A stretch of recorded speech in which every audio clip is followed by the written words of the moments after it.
Buenas tardes, es un gusto poder estar con ustedes y poder compartir con ustedes lo que dice la palabra del Señor en esta Semana Mayor. Mi nombre es Yediel Borboya Mata. Yo soy Rocío Carmona de Borboya y hoy vamos a hablar acerca de la maldición de la higuera estéril. A la mañana siguiente volvió Jesús a Jerusalén con la clara intención de expresar su total desaprobación sobre la forma en la que los líderes religiosos de Israel convirtieron la casa de su padre, el templo, en una cueva de ladrones. Sin embargo, Marcos, que en esta ocasión es el pasaje que voy a utilizar, ha colocado lo que ocurrió en el templo entre dos incidentes que tuvieron lugar en el camino. Se trata de la historia de la maldición de la higuera estéril. Claro, yo voy a estar basándome en el pasaje de la Escritura en Mateo capítulo 21. Y lo primero que vamos a ver aquí es que pues es una higuera. Venía de camino de regreso a la ciudad, pero tiene hambre, ¿no?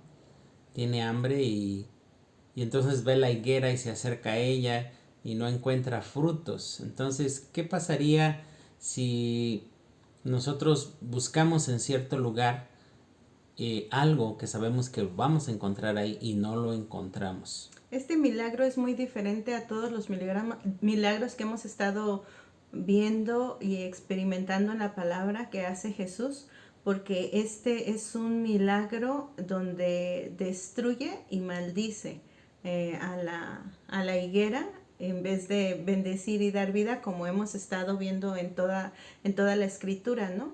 Entonces aquí vemos la soberanía que el Señor tiene sobre la naturaleza, y lo vemos en muchísimos otros pasajes, pero en esta ocasión lo vemos sobre la higuera. Vemos cómo el Señor se manifiesta, y también es una lección espiritual para nosotros. La higuera es un símbolo de Israel. Así es. Encontramos entonces que en este pasaje el Señor, al acercarse y buscar fruto en ella y no encontrarlo, pues la maldice. Y algo peculiar que menciona el libro de Marcos es que no es tiempo de higos, dice.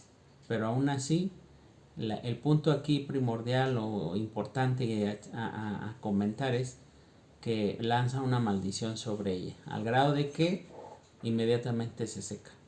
Lo que Jesús hizo con la higuera del camino a Jerusalén era lo mismo que el profeta Jeremías había anunciado que Dios haría con su pueblo Israel. En Jeremías 8:13 dice: los cortaré del todo, dice Jehová, no quedarán uvas en la vid, ni higos en la higuera, y se caerá la hoja, y lo que les he dado pasará de ellos. Una higuera con hojas, pero sin fruto. Entonces, cuando Jesús se acerca a esta higuera frondosa, tenía toda la razón para pensar que podría encontrar quizás los botones, los retoños, ¿verdad?, comestibles, como con indicios de que en un futuro pues florecería. Sin embargo, después de inspeccionar la higuera, halló que no tenía fruto, simplemente hojas. Y aquí encontramos algo bien interesante y bien digno de mencionar. Si ustedes hubieran buscado sombra en un día soleado y hubieran encontrado esta higuera frondosa, y si hubieran acercado a ella, hubieran encontrado la sombra que buscaban. Pero ¿qué pasa si tienes hambre? ¿No? Te hubieras acercado y buscando encontrar higos y no encontraste nada, entonces no satisface tu necesidad. En cierta manera, esta higuera es como el pueblo de Dios o como nosotros. La palabra termina hablando acerca de la fe, así de que nos da la idea de que esta es una ilustración de principios bíblicos para nuestra vida, porque estamos hablando de que un símbolo de la religión, por ejemplo, de Israel, es esta higuera, muchas hojas pero sin fruto, y todos los rituales que perfectamente estaban organizados se llevaban a cabo en el templo cuando Jesús los visitó. Solo servían para esconder una falta de verdadera vida espiritual. Hay una seria exhortación para todos nosotros en el mensaje de la palabra a través de la higuera estéril. Es decir, que la higuera es una higuera llena de hojas, pero sin fruto. De alguna manera nos hace reflexionar en si de verdad somos cristianos con una vida que produce frutos o solamente está frondosa, llena de religiosidad. La iglesia debe tomar muy en serio esta advertencia porque Cristo puede venir en cualquier momento de una forma inesperada y lo que Él va a buscar en nosotros será fruto. Mateo 7, versículo 21 al 23 dice, no todo aquel que me dice Señor, Señor, entrará en el reino de los cielos, sino el que hace la voluntad de mi Padre que está en los cielos. Muchos me dirán en aquel día, Señor, Señor, ¿no profetizamos en tu nombre y en tu nombre echamos fuera demonios y en tu nombre hicimos muchos milagros? Y entonces les diré, nunca os conocí, apartaos de mí, hacedores de maldad. Mateo 7, versículo 16 dice, por sus frutos los conoceréis. Mas el fruto del Espíritu, dice Gálatas 22 al 23, es amor, gozo, paz, paciencia, benignidad, bondad, fe, mansedumbre y templanza. Contra tales cosas no hay ley. De momento, la vida cristiana puede transformarse a veces en un asunto decorativo, es decir, pura religiosidad. Y Dios no quiere eso. ¿Por qué? Bueno, puede ser que nosotros expresemos una vida moral buena, una vida de buenos hábitos, una correcta enseñanza y formal para nuestros hijos. Puede ser incluso una sana costumbre o una tradición que puedo compartir de generación en generación, de padres a hijos. Pero, ¿qué pasa si esa higuera con hojas frondosas no tiene frutos? Por la mañana, cuando regresan, siguiendo la misma trayectoria para Jerusalén, vieron que la higuera se había secado. Entonces descubrieron que tan solo 24 horas tuvieron que pasar para que una higuera frondosa, vigorosa, se secara desde la raíz. Y esa es la perspectiva de Marcos, pero la perspectiva de Mateo nos dice que al instante se secó. Ahora, es cierto que el Señor Jesucristo habla en esta frase de la Escritura y pareciera que solamente es una fachada exterior, pero sin vida interior. Todo esto nos debe hacer pensar seriamente en el juicio que Dios tiene o trae para este mundo. Y dentro de todo esto, y cuando ellos se dan cuenta del poder que el Señor tiene, de lo que pueden hacer con su boca al proferir palabra, entonces respondió Jesús y les dijo, tened fe en Dios. ¿Para qué necesitamos tener fe en Dios? Debemos entender que cuando el Señor les dice, si tú les dices a esta montaña, muévete, y entonces empieza a hablar sobre cosas sorprendentes.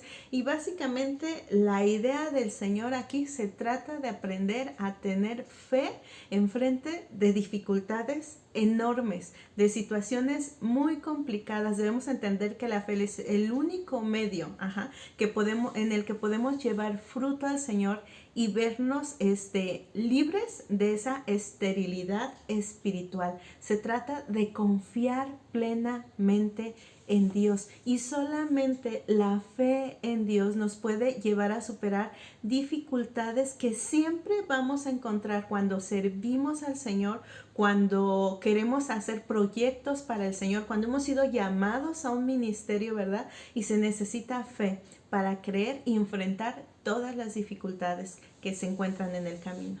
Lo que menciona la palabra del Señor es que la higuera primordialmente tenía una función, es alimentar. Entonces nuestra vida debe ser el reflejo de Cristo, de su carácter, pero debemos de alimentar a quienes nos rodean. Debemos dar vida, es decir, que debemos producir fruto de tal manera que alimentemos al que tiene necesidad, que suplamos la necesidad de otros. Y por supuesto que la fe juega un papel importante en esta tarea. La fe es confiar en que no es por nuestras capacidades y no es por nuestras fuerzas. El Señor dijo que la duda era un grave obstáculo para recibir lo que le pedimos en fe. Se puede dudar de Dios y también de lo que pedimos. Esto se manifiesta cuando oramos o pedimos por cosas que que no nos interesan demasiado. Somos golosos cuando pedimos, ¿verdad? Somos para suplir nuestras inquietudes, nuestras necesidades. Por lo tanto, no somos perseverantes y rápidamente nos cansamos. Santiago lo expresa de la siguiente manera en el capítulo 1, versículos 6 al 8. Dice: pero pidan con fe, no dudando nada, porque el que duda, dice, es semejante a la onda del mar, que es arrastrada por el viento y echada de una parte a otra. No piensen, pues, quien tal haga, que recibirá cosa alguna del Señor. El hombre de doble ánimo es inconstante en todos sus caminos. Entonces, la oración de fe implica necesariamente estar de acuerdo con la voluntad de Dios. Solo así tenemos plena de garantía de recibir lo que pedimos. Y esta es la confianza, dice Primera de Juan 5, 14 al 15, que tenemos en Él, que si pedimos alguna cosa conforme a su voluntad, Él nos oye. Y si sabemos que Él nos oye en cualquier cosa que pidamos, sabemos que tenemos las peticiones que le hayamos hecho. Creo que este es un tiempo de reflexión, es un tiempo en el que debemos de considerar nuestra vida y cómo estamos viviendo esa vida que Dios nos está prestando para cumplir sus propósitos, para extender el reino de los cielos. Y yo creo que debemos de considerar plenamente lo que dice este pasaje, y Dios quiere que demos frutos. Dios quiere que produzcamos frutos no al 20, no al 10, no al 50. Él quiere que produzcamos frutos al 100 por uno. Y no solo por etapas o por tiempos. Quiere que lo hagamos de manera constante. Así que yo quiero invitarles a que hagamos una oración y le digamos: Señor, permíteme ser una higuera, pero una higuera que dé frutos siempre para tu gloria. Los invito a que hagamos una oración. Señor, te damos gracias en este momento, en este tiempo en el que nos permite reflexionar acerca de todas aquellas cosas que acontecieron una vez que entraste en Jerusalén. Y esta imagen de la higuera nos dice mucho. Es cierto que necesitamos ser frondosos, pero es cierto también que necesitamos producir fruto. Siempre, todo el tiempo, porque es entonces cuando nosotros podremos compartir y alcanzar y satisfacer las necesidades de la gente que se acerquen buscando en este árbol, en esta higuera, fruto para alimentarse. Sé tú nuestro alimento primero, nos nutrimos de la savia tuya para que podamos dar frutos siempre. En tu nombre, Señor, te damos muchas gracias y pedimos, Dios, que tú seas con cada uno en nuestra iglesia, en nuestros hogares y en cualquier lugar donde estemos, que tú recibas la gloria de todo. En el nombre de Jesús. Amén. Amén. Nos vemos